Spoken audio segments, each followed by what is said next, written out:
So who owns the impediment? Who's the product owner of it? The person who has identified it. If I have an issue, I'm going to be the one who knows if that issue's been resolved for me, so just saying. The worst thing I've seen is where a PMO said that they would own the decision if the impediment was resolved. So basically the teams would mention a lot of impediments, many of which had to do with the traditional PMO, and then the PMO got to say, oh, that's not an impediment, because they didn't want to change that much. So it's really important that the people owning or reporting it own it. And I have a little flow chart, because no presentation would be complete without a flow chart. I'm just kidding. It would be, actually. But basically an impediment escalation. So essentially, if the team can't resolve it, it goes to the Scrum Master's backlog. The Scrum Master then tries to facilitate resolution. If the Scrum Master thinks they've facilitated resolution, the solution gets demoed back to the team, and the team gets to say if it's been resolved or not. If it still hasn't, it goes back into the mix, goes back on the backlog, just like a regular story. If the Scrum Master can't facilitate a resolution, then it goes to the management team, which I've also called the worst team, and this might be why I'm not popular in some areas, because but worst actually meant nicely. It meant the waste and obstacle removal Scrum team. Okay, so worst case, it goes to management, because shouldn't we be empowering people to resolve their own impediments at the team level and individual level? So that's what I meant. I wasn't being mean. If the management team feels they have a solution, they demo back to the team, and this is where the management sprints become really important. If the team accepts it, then impediment's solved. If they don't, it still stays on the backlog. It's there until it's solved. And if it's there for a long time, just like a lot of stories or epics will gather dust at the bottom, it was important at some time. Maybe time takes care of it. Maybe something else that we took care of, resolved it. Or we routinely, maybe every quarter or so, review it with the team to say, is this still on your list? Is this still high priority? If not, we can then remove it. But what we might end up finding is that we just have some organizational constraints. I'm working for a pharmaceutical right now in the US, and that's where I'm coaching. Oh, goodness. And it has really reacquainted me with heavy documentation and heavy validated systems and all of that fun stuff. And you know what? They've got some constraints. We just can't get by with, the lack of documentation maybe that I had at a hotel booking company, website company. It just is a little bit different. And so some of that we just have to accept. And we certainly find ways to improve those processes, but we can't get away from it. Okay, as much as the teams would love to, can't. You'll go out of business, or maybe lives will be in danger, and neither one of those things is good. Okay, so this is I hope if your office looks like this with impediments, then see me after the presentation. So. Yeah, right. So we need to think about, okay, lots of impediments possibly. How are we moving the needle? What are some steps that we can take in the right direction? And most importantly, the teams need to see that someone's taking their impediments seriously. So I think this is where Scrum Masters are invaluable, working with management, having that transparency between the issues and the resolution of those issues that I think is not communicated enough. Okay, let's see what else I have here. Okay. Doing well on time. This is another beautiful slide. There's one comment I want to pull out, and I'm not allowed to walk over there. So, but basically, third from the bottom, is there a better plan than a Friday night release? Nobody likes it. Okay, of course. Why would anybody like a Friday night release? This was from Sprint 2 back in 2014, a team I was coaching at a financial services company, and it fell into their needs improvement category. Okay, do you know how long they had been doing Friday night releases prior to Agile? Like 10 years, yeah, but basically since the company was in existence, or maybe not quite that long. But so they had lived with this for 10 years, and nobody said anything until a coach comes along, and then I think the team said something like, now's our chance, okay? this person might actually do something for us.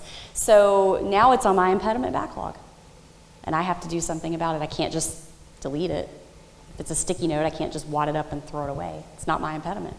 All right, so I went to talk with the release manager. He yelled at me so loudly that I just snuck out of the office, said, sorry, bad day, we'll come back. Luckily, I had a weekly meeting with the CTO, and I said, hey, Ian, Anthony really let me have it. He doesn't want to hear about any flexibility with releases. And Ian says, set up another meeting, invite me, we'll talk about it. So I was like, yes. So set up the meeting. Anthony was a little more receptive this time, okay, willing to hear.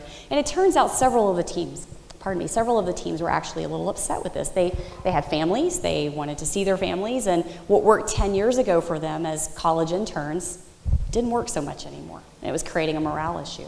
So we talked with Anthony. Long story short, Anthony said, well, if you can show me locally that any new changes, any new commits won't break anything in production, then I can allow releases whenever you like.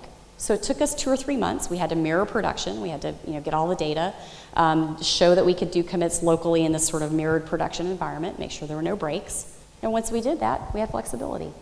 So sometimes you have to earn the resolution to the impediment.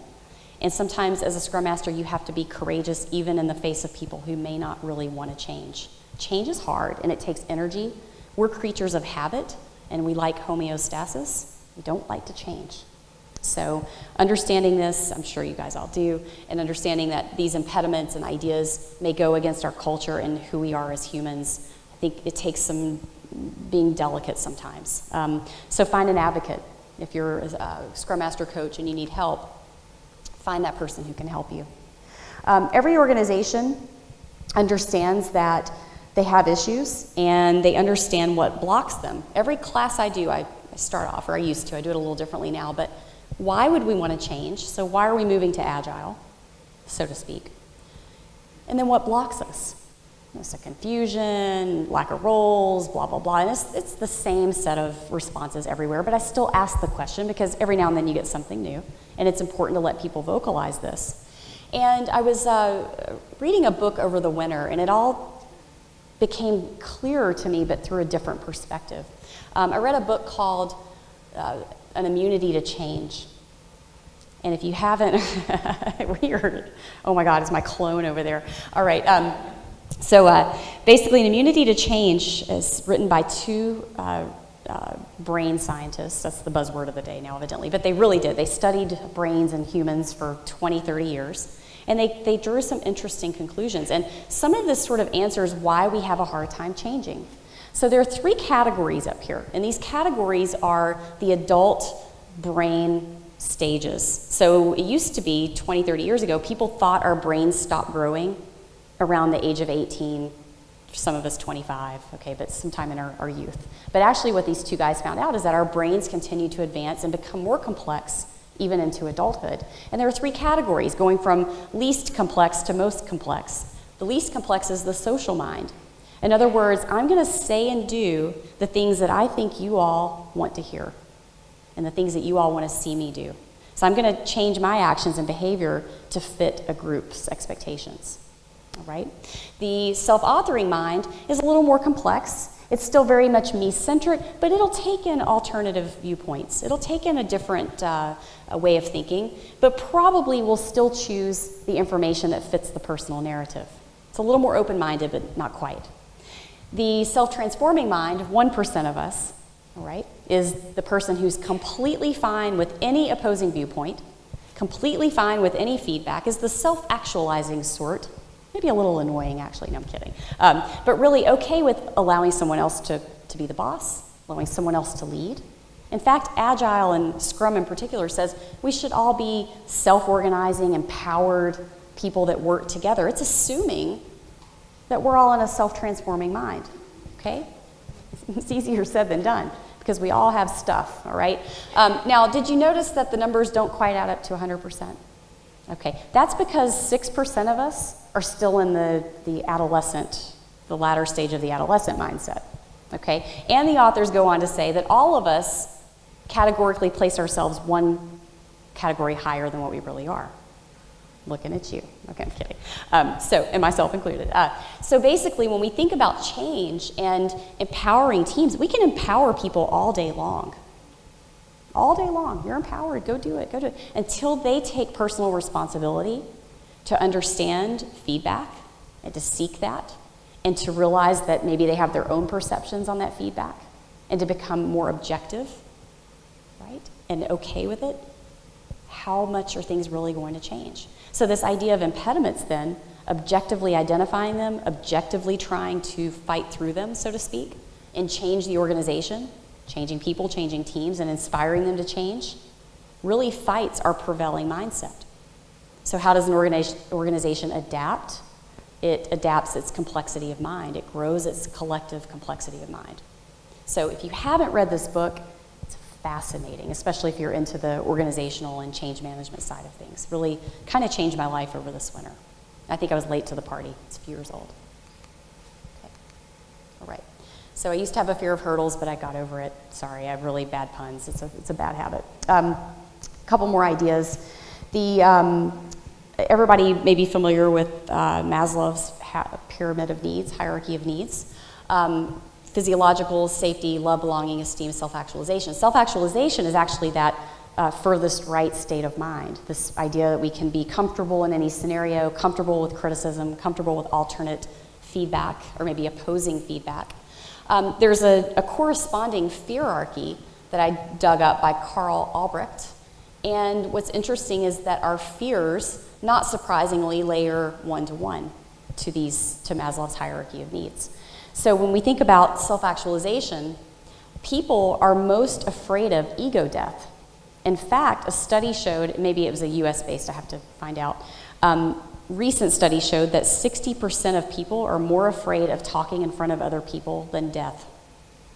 So some people would rather die than stand up here. It is not that bad standing up here, okay? And I always say, I'm not the expert, I'm just the one stupid enough to stand up here. So it's all good, anybody can do it. So the idea then is trying to change an organization is getting people past their biggest fear, this fear of being wrong, this fear of being found out, this fear of being an imposter, if you've ever heard of that, or not fitting in or not belonging.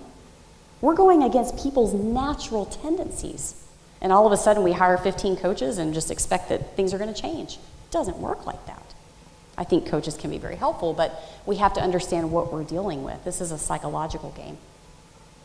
Right? So, blah, blah, blah. So that's the ego Death Star.